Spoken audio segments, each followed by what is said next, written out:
The icy wind swept through the parking lot of the Crestview County Animal Shelter, but it was nothing compared to the quiet heaviness that filled the lobby. 7-year-old Lily Carter stood just beyond the entrance, her small hand clinging tightly to the sleeve of her mother's jacket. Her gaze wasn't curious like most kids her age, it was distant, still, as if searching for something even she couldn't name. Beside her, Natalie Carter, a former military nurse now full-time single mother, glanced down with a silent sigh. It had been 8 months since the explosion at Fort Andrews, the one that took her husband, Sergeant Jackson Taylor, during a lift training accident. And it had been exactly 8 months since Lily had spoken a single word. Natalie had read articles about animal-assisted healing for children with trauma. That's why they were here today, to see if a gentle, adoptable dog might reach the part of Lily no human could. A soft-spoken volunteer named Denise led them past rows of kennels filled with barking, tail-wagging pups. Some jumped at the glass, others spun in excitement. But not once did Lily react. She didn't flinch, didn't move. Her face remained locked in that quiet expression she wore every day now, haunted and unreachable. "We have a few more in the back," Denise offered kindly, sensing the disappointment growing in Natalie's eyes. "Sometimes it takes the right one." Natalie nodded, her tone steady. "Let's keep looking." While the two adults discussed paperwork, Lily's fingers loosened from her mother's sleeve. She stepped quietly away, eyes locked on a side door marked "Staff Only" restricted. The latch wasn't secure. Without making a sound, she slipped through. The hallway beyond was sterile and cold, fluorescent lights buzzing overhead. It smelled of antiseptic and something sad. At the far end, a vet tech was gently coaxing a frail German shepherd forward on a leash. The dog's ribs showed through a matted coat, and his eyes were dull, almost lifeless. His gait was slow, unsteady, as if walking was something he'd forgotten how to do. But then Lily froze. Her breath hitched. There was something in the shape of his ears, the scar along his left side, the way he tilted his head. Her heart pounded. "Stop," she whispered. No one heard her. Then louder, her voice cracking through the silence that had swallowed her for 8 long months. "Stop." The technician froze in shock. Natalie rushed in, panic flashing in her eyes. "Lily?" But Lily was already running, tears welling as she threw her arms around the dog's frail body. "This is Daddy's dog," she said, voice trembling but clear. Natalie dropped to her knees beside her daughter, stunned. For the first time in months she had heard Lily's voice, fragile, trembling but unmistakably real. Lily was clinging to the battered German shepherd with everything she had, tears streaking her cheeks, her face pressed into his matted fur.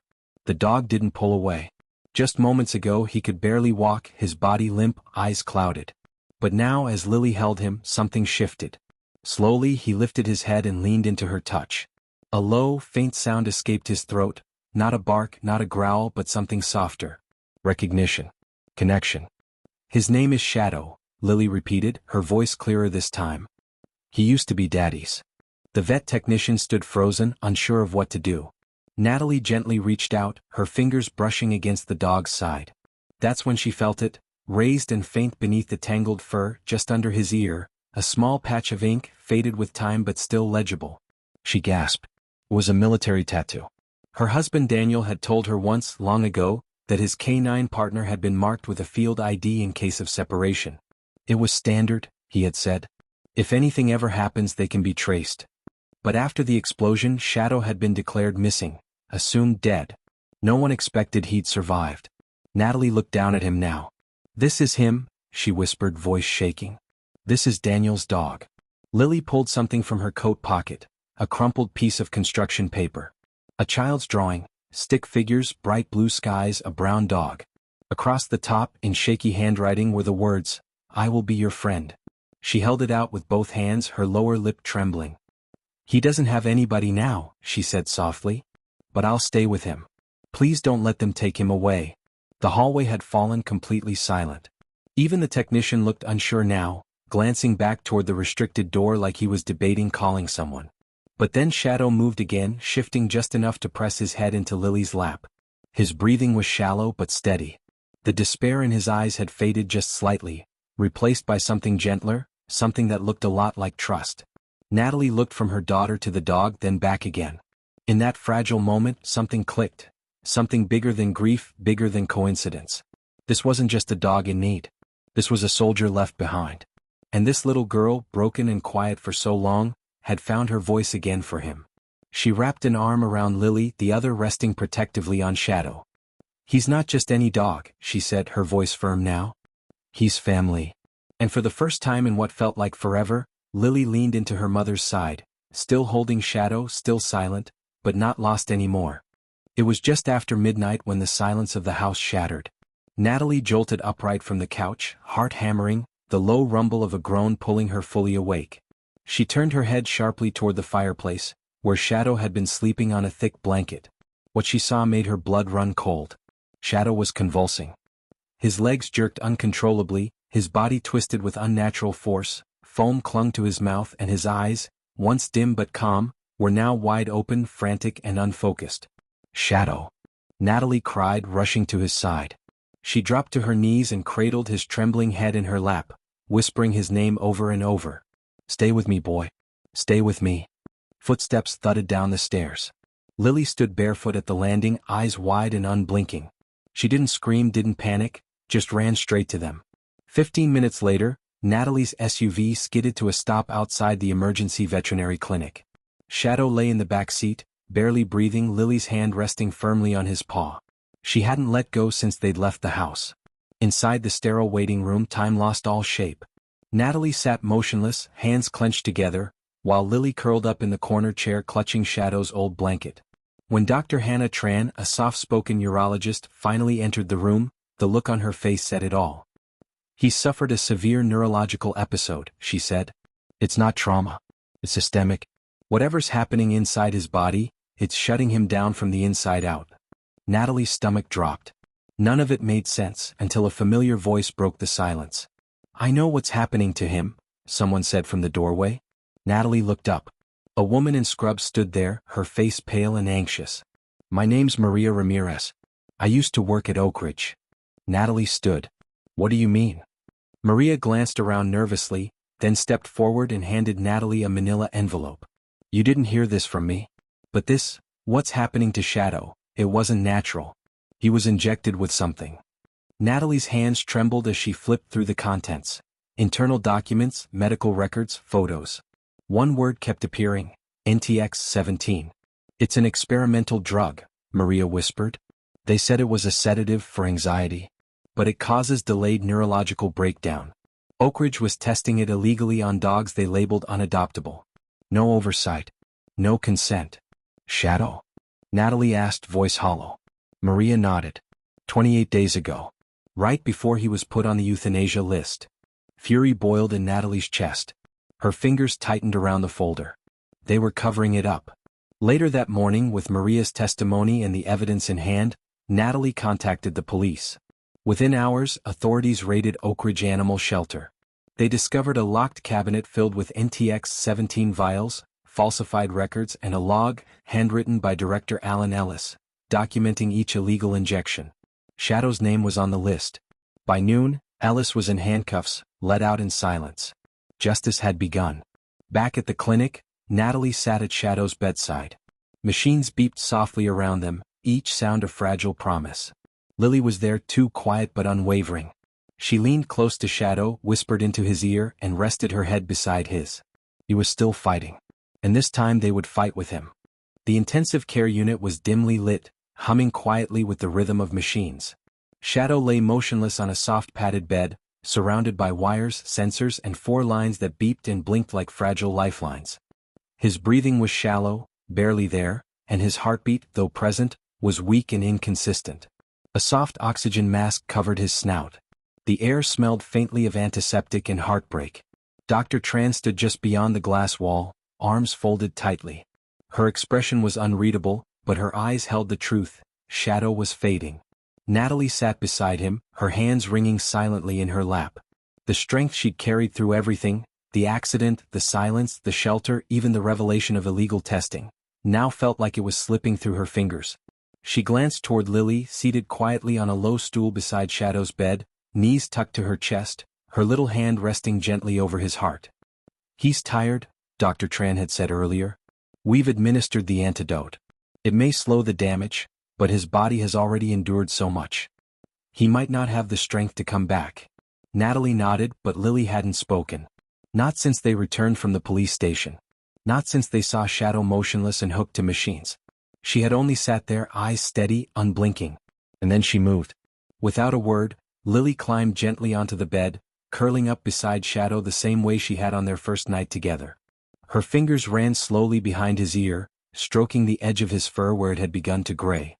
Her lips trembled, her voice catching in her throat. Then, softly, barely more than a whisper, she began to sing. It was a lullaby.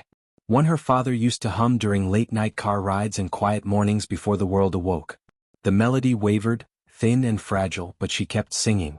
Her tiny voice filled the room not with volume but with something far more powerful: love. Memory. Hope. Natalie froze. Dr. Tran, watching from the hallway, pressed a hand over her mouth. For a long time nothing happened. Then Shadow's ear twitched. Lily stopped, her voice breaking with a quiet gasp. His paw moved next, just a small stretch against the sheet. The heart monitor let out a sharp beep. Then another. Then steadier. Natalie leapt to her feet. He's responding. Shadow's eyes fluttered, then opened, cloudy but aware. He looked up, saw Lily, and let out the faintest sound, a sigh that seemed to carry every ounce of his exhaustion, and every bit of his will to stay. Dr. Tran stepped inside, eyes wide with disbelief. This isn't just recovery, she murmured. It's a miracle. Lily leaned closer and whispered, You don't have to be strong alone anymore. Shadow's tail gave the softest thump against the bed. And for the first time in weeks, Natalie let herself believe that maybe, just maybe, the worst had passed. That somehow, through the most impossible odds, a little girl's voice and a broken soldier's will had pulled a hero back from the edge. The days that followed felt slower, softer, like the world was finally learning how to exhale again. Shadow remained under close observation in the veterinary recovery unit, still hooked up to monitors, still fighting to regain strength. But every day brought something new. A twitch of his tail. A lift of his head. The faintest flicker of awareness in his eyes when Lily entered the room. And Lily was always there. Every morning, Natalie found her daughter perched on the stool beside Shadow's bed, gently reading from her favorite picture books or softly humming the lullaby that had pulled him back from the brink. Sometimes she'd just sit in silence, her hand resting over his paw, her small voice returning in fragments, whispers of comfort, questions, giggles. Words that had been locked inside her for 8 long months now spilled out like sunlight. I think he dreams when I read, Lily whispered one morning, her eyes bright as Shadow's tail gave a faint wag. Natalie blinked back tears. Lily wasn't just speaking again, she was healing. So was Shadow. Within a week he was strong enough to eat soft food on his own. Soon after, he tried standing without help, legs shaky but determined. Natalie brought in a thick cushion from home and set it by the clinic window so he could rest in natural light. Lily tucked her blanket around him every afternoon, whispering, It's okay, you're safe now. And he believed her. News of the investigation into the Oak Ridge shelter had traveled quickly, and so had Shadow's story. One morning, a uniformed officer from the army arrived at the clinic, carrying a sealed envelope and a polished wooden box. Natalie's heart skipped as she opened it beside Shadow's bed. Inside was a certificate of service bearing Shadow's name, serial code, and unit assignment. Once classified, now verified. He had served alongside Captain Jackson Taylor in 2 overseas deployments, performing search and rescue and combat support. His last recorded mission had been the day of the explosion that took Jackson's life. And beneath the certificate, nestled in blue velvet, was a Medal of Honor. For extraordinary service and sacrifice. Natalie traced her fingers over the medal. It was always meant for him, she whispered. Lily gently picked it up, then looked at Shadow, now resting with his eyes half open. She placed the medal on his blanket and said, Welcome home. Shadow didn't move much, but his head shifted just enough to rest beside her hand. It was all the answer she needed. That evening, back at their quiet house, Natalie placed the framed certificate above the fireplace, beside a photo of Jackson in uniform. The home that had once echoed with silence now held warmth again, words, laughter, soft footsteps, and the steady breath of a loyal companion who had come full circle. Lily knelt beside Shadow, running her fingers behind his ears. You're not just a hero, she whispered. You're family. And this time Shadow wagged his tail, strong, certain, and alive. The morning sky was overcast as they pulled up to the edge of Willow Ridge Military Cemetery. Rows of white headstones stretched across the manicured lawn like silent sentinels, guarding memories that never faded. Natalie parked the car slowly, her fingers tight on the wheel. In the back seat, Lily sat with quiet purpose. a bouquet of wildflowers in one hand and something folded gently in the other. Shadow sat beside her, steady now, his frame stronger with each passing day. He didn't need a leash. He hadn't needed one since the day they brought him home. They walked slowly toward the headstone etched with the name, Captain Jackson Taylor. Natalie carried nothing but her thoughts. Lily led the way. When they reached the grave, Lily knelt without a word and laid the flowers at the base of the stone. Then carefully she unfolded the drawing she had once clutched in her coat pocket at the shelter, crinkled edges, bright colors, and the words still visible across the top, "I will be your friend." She placed it next to the flowers and whispered, "I kept my promise, Daddy." Natalie's breath hitched. She knelt beside her daughter and wrapped an arm around her shoulders, her voice soft but steady. "He would be so proud of you, sweetheart. Of both of you." Lily looked up at her mom, eyes shining, not with tears but with something deeper. Understanding. Then without prompting, Shadow stepped forward. He approached the headstone with quiet grace, his ears forward, nose low. He sniffed once at the base, then sat upright beside it. For a long moment, he remained still, as if standing guard one last time over the man he had once served. And then he let out a single bark. It wasn't loud. It wasn't frantic. It was measured, calm, like a soldier delivering his final report. Natalie felt her chest tighten, but not with sadness. There was something else. Reverence. Closure. Shadow turned back toward Lily and nuzzled her hand gently before falling in step beside them. They walked back through the rows of marble markers, the wind rustling through the trees above them like whispers from the past. Lily held Natalie's hand, her steps light, her gaze forward. Shadow trailed close, ever vigilant. As they reached the car, Natalie looked down at her daughter. "We're home now," she said quietly. "And we're whole again." And in that moment, beneath the gray sky, with the soft crunch of gravel beneath their feet, grief didn't disappear but it softened. What remained was something stronger. Enduring. Love. Loyalty. And the kind of healing only the heart can measure. As they drove away from Willow Ridge Cemetery, the silence in the car was different, no longer heavy with grief but filled with calm. The road ahead twisted gently through the trees, sunlight breaking through the clouds for the first time that morning.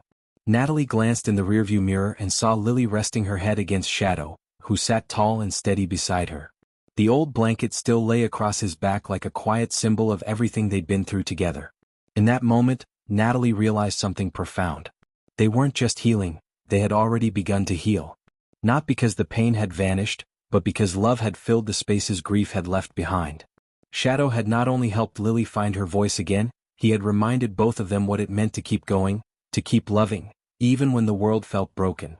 Back at home, the sun poured through the living room window as Lily drew quietly at the coffee table. Shadow lay at her feet, eyes closed, tail gently thumping against the rug. Natalie watched them with a heart that was no longer shattered, but whole, stitched back together by loyalty, sacrifice, and the kind of love that transcends words. In a world that often moves too fast, that forgets the value of stillness, stories like theirs matter. Because healing doesn't always come in grand gestures. It often comes in the form of a child's voice returning after months of silence, or a dog once forgotten, now guarding his family with every beat of his heart.